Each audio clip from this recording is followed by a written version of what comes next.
ইরানের পরমাণু কেন্দ্রে আমেরিকার হামলা, মধ্যপ্রাচ্যে নতুন উত্তেজনা। ঢাকা, 22 জুন 2025। মধ্যপ্রাচ্যে উত্তেজনা নতুন মাত্রা পেল যখন আজ সকালে যুক্তরাষ্ট্র ইরানের 3টি গুরুত্বপূর্ণ পরমাণু স্থাপনায় হামলা চালালো। মার্কিন প্রেসিডেন্ট ডোনাল্ড ট্রাম্প নিজেই এই হামলার কথা নিশ্চিত করেছেন। ইরানও হামলার বিষয়টি স্বীকার করে জানিয়েছে, এতে ফোর্দো পরমাণু কেন্দ্রের কিছু অংশ ক্ষতিগ্রস্ত হয়েছে। হামলার লক্ষ্য ও ব্যাপ্তি।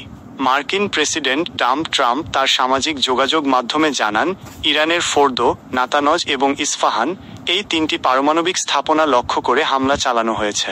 তিনি দাবি করেন, হামলা সফলভাবে সম্পন্ন হয়েছে এবং সব মার্কিন বিমান নিরাপদে ইরানের আকাশসীমা ত্যাগ করেছে। ট্রাম্প বিশেষভাবে উল্লেখ করেন যে ফোর্দো পরমাণু কেন্দ্রে ভারী বোমা নিক্ষেপ করা হয়েছে, যা মাটির গভীরে থাকা স্থাপনা ধ্বংস করতে সক্ষম।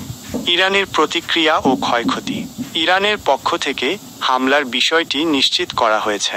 তারা জানিয়েছে, ফোর্দো পারমাণবিক স্থাপনার কিছু অংশে ক্ষয়ক্ষতি হয়েছে, তবে ক্ষতির বিস্তারিত পরিমাণ সম্পর্কে এখনও কিছু জানানো হয়নি। এই হামলাকে ইরান তাদের সার্বভৌমত্বের উপর সরাসরি আঘাত হিসেবে দেখছে। যুক্তরাষ্ট্রের উদ্দেশ্য ও ইসরায়েলের সম্পৃক্ততা। এই হামলার মধ্য দিয়ে যুক্তরাষ্ট্র সরাসরি ইসরায়েলের সামরিক অভিযানে যুক্ত হল। ইসরায়েলের দীর্ঘদিনের উদ্দেশ্য হল ইরানের পারমাণবিক কর্মসূচিকে দুর্বল করা।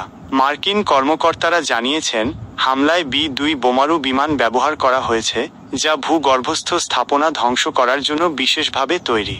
ইসরায়েলের প্রধানমন্ত্রী বেনিয়ামিন নেতানিয়াহু এই হামলার পর প্রেসিডেন্ট ট্রাম্পকে অভিনন্দন জানিয়েছেন, যা দুই দেশের মধ্যে সমন্বিত সামরিক পদক্ষেপের ইঙ্গিত দেয়। আন্তর্জাতিক প্রভাব। এই হামলা ইরান ইসরায়েল সংঘাতে নতুন মাত্রা যোগ করেছে এবং মধ্যপ্রাচ্যে উত্তেজনা আরও বাড়িয়েছে।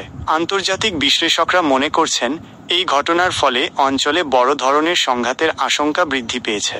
বিশ্বের অন্যান্য দেশগুলো এই পরিস্থিতি নিবিড়ভাবে পর্যবেক্ষণ করছে এবং এর সম্ভাব্য পরিণতি নিয়ে উদ্বেগ প্রকাশ করছে।